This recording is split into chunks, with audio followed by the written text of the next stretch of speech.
Zen teaches that life is a river, not a puzzle, not a map, not a problem to solve. Just a river, moving, alive, ancient. A current that has been flowing long before you learned the word control. But here's the paradox.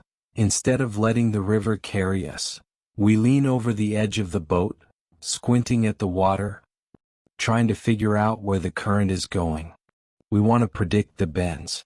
We want to anticipate the rapids. We want to know the destination before we even begin the journey. And in doing so, we miss the very thing that could have carried us effortlessly. Zen doesn't ask you to be passive. It asks you to be present, to feel the movement beneath you, instead of trying to outthink it. Because the river is not random. It is not chaotic. It is not blind. It is shaped by the landscape of your life, your experiences, your intuition, your subconscious wisdom, the quiet intelligence inside you that notices everything long before your mind catches up. But the mind wants guarantees. It wants to know, where is this current taking me? What if it's the wrong direction? What if I should be paddling harder? So we resist, we overanalyze, we tighten our grip on the oars. We try to steer a river that was never meant to be steered. And the more we fight the current, the more exhausted we become. Here is the truth Zen whispers. You don't need to know where the current is going. You only need to feel that it's moving. The river knows the way. It always has. Your job is not to predict the path. Your job is to stop interfering with it. Because when you stop trying to read the river, you begin to feel it. You notice the subtle pull toward something new.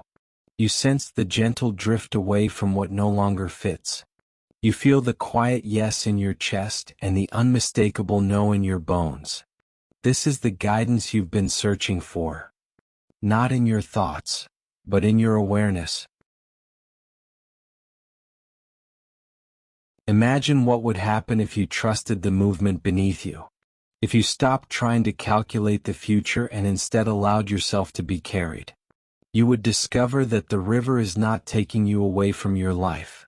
It is taking you deeper into it. You would realize that the bends you feared were actually openings. The rapids you resisted were initiations. The still waters you doubted were moments of necessary rest. And the destination? It was never a place. It was a state of being. A state where you are aligned with the flow, instead of fighting it. So today, let this be your practice. Stop trying to figure out the river. Stop trying to predict the current. Stop trying to outthink the flow. Sit in your boat. Feel the movement. Trust the direction you cannot yet see. Because the river is not your enemy. It is your path, and when you finally surrender to it, you will realize something profound. You were never lost. You were always being carried.